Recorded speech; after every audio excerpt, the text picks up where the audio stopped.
The first thing they teach you at Quantico is that everyone breaks. Every suspect, every witness, every informant.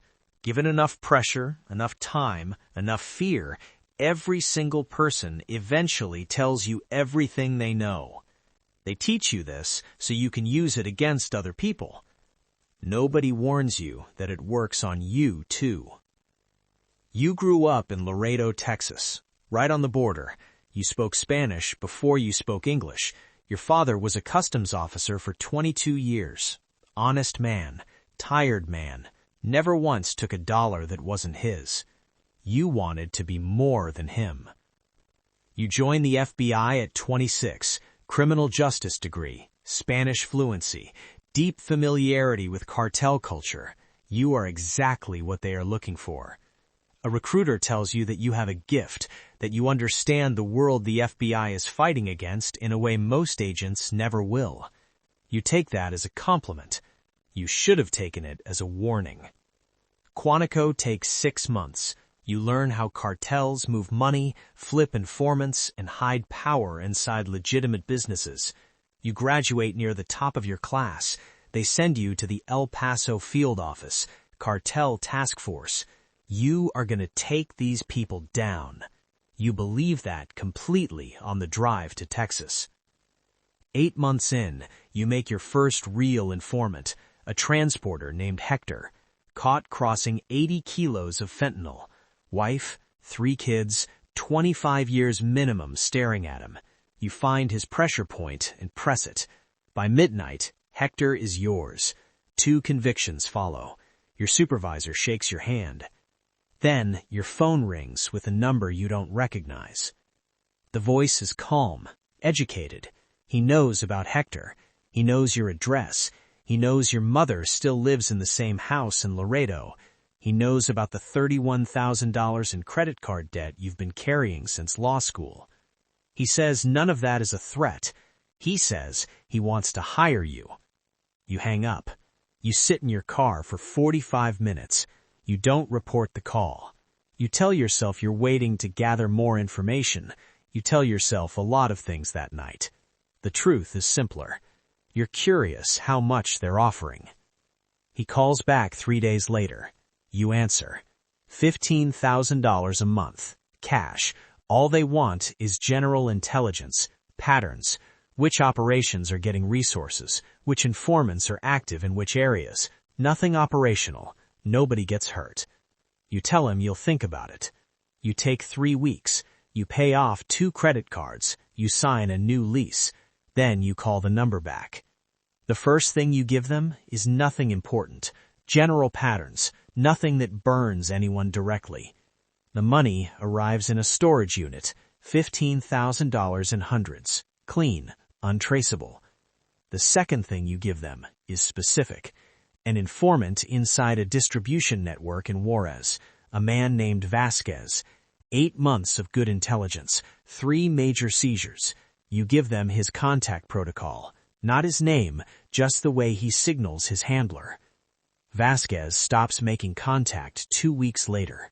You tell yourself he got spooked, went back to his family somewhere quiet. You know that's not what happened. You throw up twice in the office bathroom. Then you go back to your desk and keep working. A year in, you were one of the most valuable intelligence assets the Sinaloa cartel has ever placed inside American law enforcement. You don't use that word, asset. You're a person making impossible choices. That's what you tell yourself. But that's exactly what you are. You are not just sharing intelligence anymore. You are shaping it.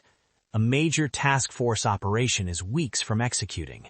You can't kill it, too many people involved. So instead, you introduce doubt. You file a memo questioning the reliability of the lead informant. You request a 60-day safety review. The operation gets delayed 2 months.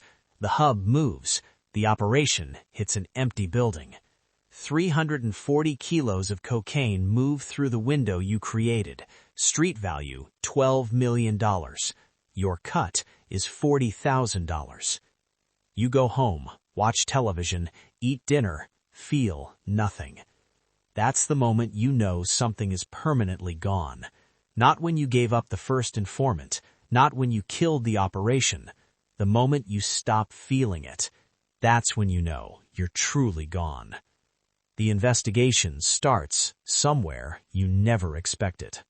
A cartel accountant in Mexico City, 30 years moving money for people who murder their employees.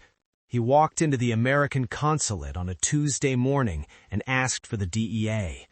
He knew about you. Not your name, not your face, but he knew there was a source inside the El Paso field office. He knew the payment structure. He knew enough. The DEA builds a task force. They don't tell the FBI. You have no visibility. For the first time in 4 years, you are completely blind. Marcos calls. His voice is calm as always. He tells you to reduce activity. Stop passing anything operational. Act normal. You ask how serious it is. He says he'll let you know. He doesn't call back for 6 weeks. Those 6 weeks are the longest of your life. You go to work every day. You smile at people in the hallway. Inside, you are hollow. 2 hours of sleep a night. 14 pounds gone. Your supervisor asks if you're okay, and you say you've been fighting a bug. Then one morning, 2 DEA agents are waiting in the lobby. They walk your supervisor out of the building with a box of his files. Your supervisor, the man who put your memo in a drawer, the man who told you this job was about managing chaos. He was Marcos's before you were. You were never the only one. Marcos calls that night. The accountant identified 3 sources. Your supervisor was one. One was already dead. The third, he says carefully, is still unidentified. You understand what he's telling you.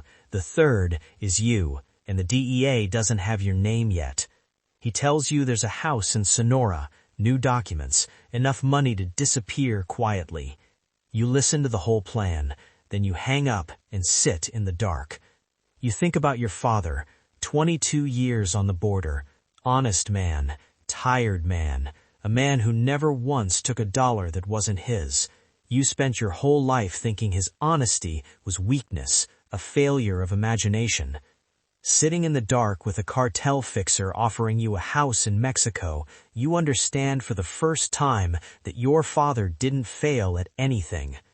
He just refused to become what you became. The difference between you and him is not intelligence or ambition. It's one phone call you answered and one you didn't. You pick up a different phone, the one with the FBI seal on the back. You dial a number you memorized 4 years ago and never thought you'd use. A woman answers. You ask for whoever's running the DEA task force on El Paso. She puts you on hold for 90 seconds. A man picks up. You don't recognize his voice. You say, "I know who the third source is." He says, "Tell me." You say your own name. The deal is not generous. Guilty plea, conspiracy, espionage, obstruction, years in a federal facility, no badge, no pension, no career, a conviction that follows you for the rest of your life. You sign it anyway, not because it's a good deal, because it's the only honest thing you've done in 4 years. You are 34 years old when you walk into a federal courtroom and plead guilty in front of a judge who looks at you like something genuinely disappointing. Your father is in the 3rd row. You didn't know he was coming. He's wearing the same jacket from your Quantico graduation. He drove 4 hours from Laredo to watch his son answer for what he did. You don't look at him when you enter your plea. The judge asks how you plead. You say, "Guilty." It takes 4 minutes. On the way out, you pass your father in the hallway. He doesn't speak. He just looks at you the way he used to look at the border from your backyard, like a man who always knew exactly where one world ended and another began. Then he walks to the elevator. The doors close.